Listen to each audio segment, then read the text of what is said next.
Welcome back to my YouTube channel. My name is Lola. If you're seeing the first time, my name is Lola. This is a channel where I pretty much document my trading journey, ups and downs, consistency, and as I go on becoming a profitable trader. So on today's video, I want to share with you 5 easy tips on how to grow as a beginner in the forex space. So I'll be sharing with you 5 easy tips, yeah, that will help you and me.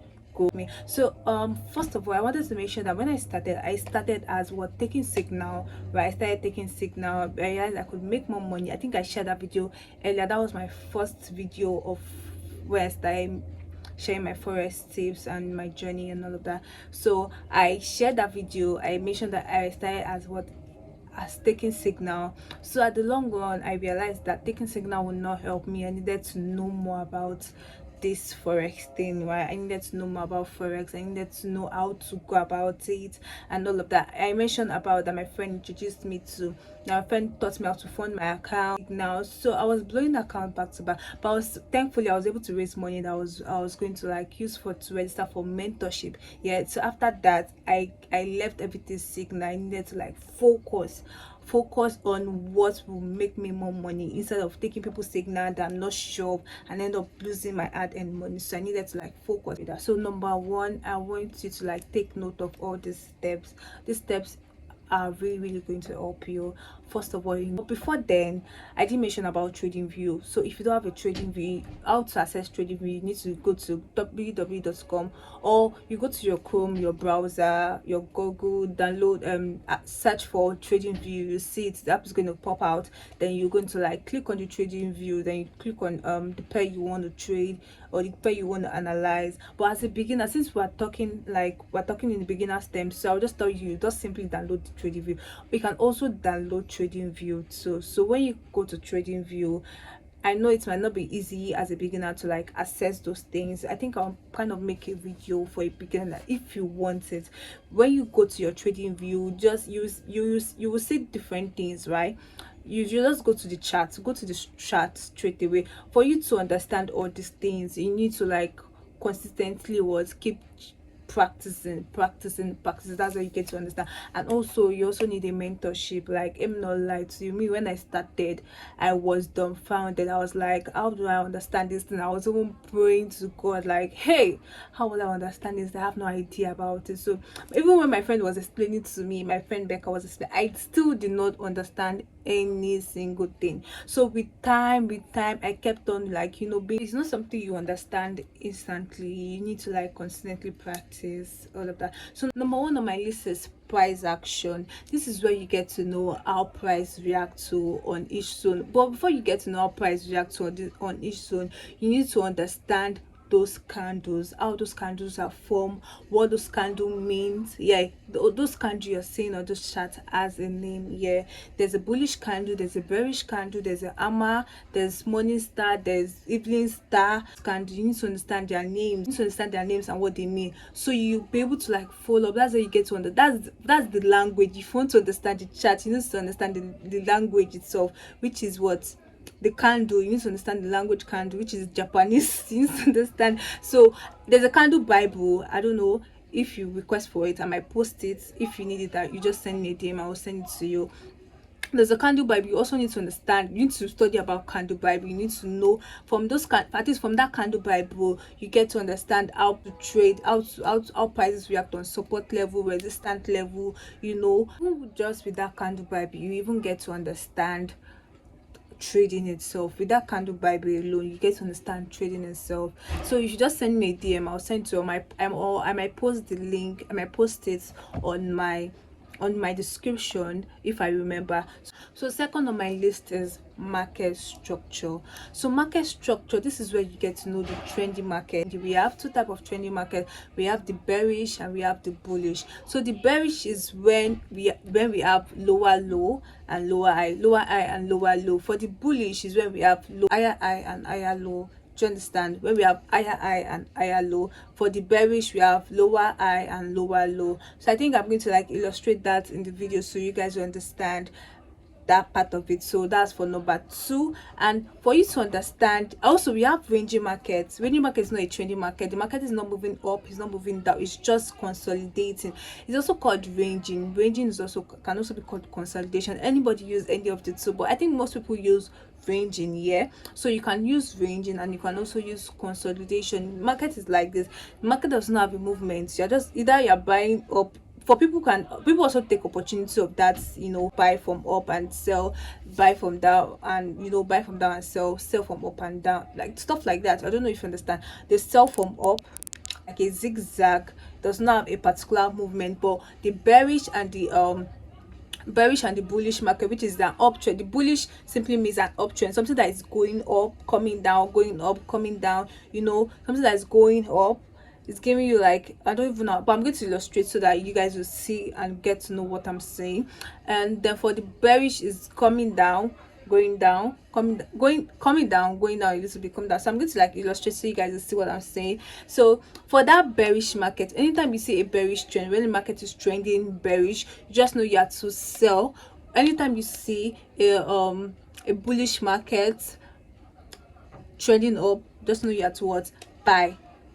I don't know if you understand. So for a bullish market, you get to know that the market is trending up and you have to look for what? More buys. When the market is trending down, is a bearish market, you have to look for what? More sales. Yeah, market is moving up. Just know that anytime you hear bullish or you hear trending or you hear uptrend, just know that something that is up.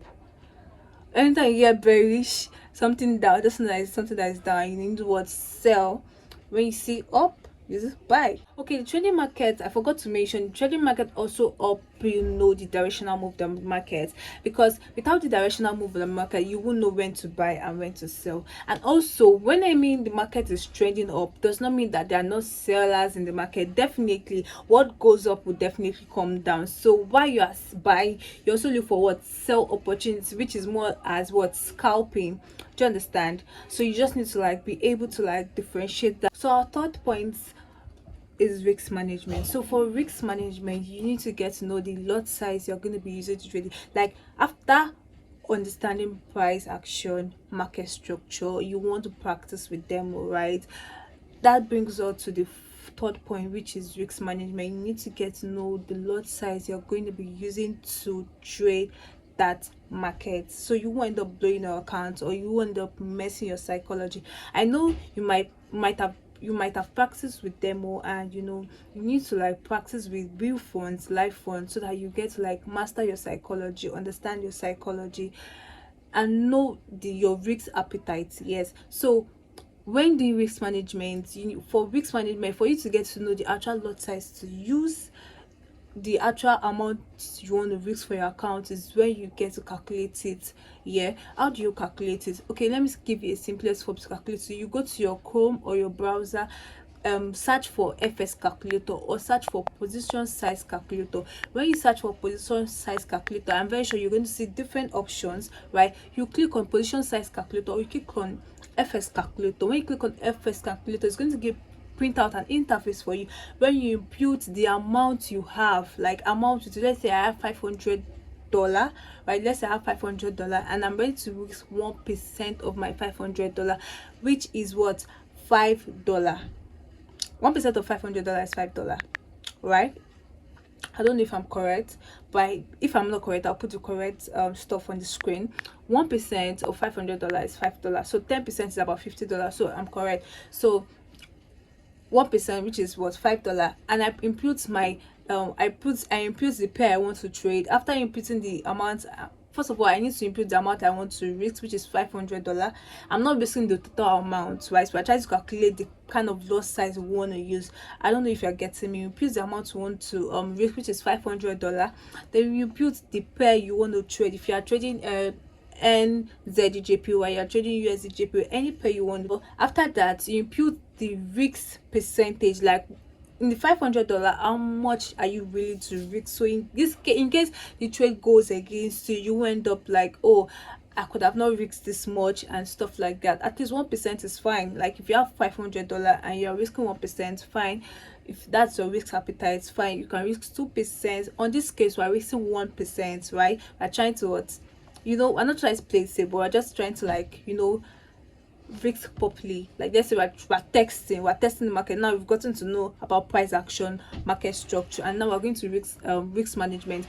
We're risking 1% of our account, which is $5, right? We impute the 1% of our account and we impute the stop loss. How do you get to know stop loss? We're still going to go to stop loss and take profit. How you get to know the amount of stop loss to use and the amount of take profit. So we're going to, like, for this video, we're going to impute 30 pips or 50 pips stop loss there. Then when you calculate, it's going to show you your the lot size you're going to use. You're going to be using 0.01. Yeah, you're going to be using 0.01. So that brings us to the fourth topic, the fourth point, which is take profit. How do you get to know the particular take profit? How do you get to know take profit placement, stop loss placement? On my fourth and fifth point is going to be stop loss placement and take profit placement. So for you to know the right stop loss to use and the right take profit to use, I did an illustration video, right, showing you guys that I'm taking a trade on USD JPY, right? I already bought. I'm currently still buying, right?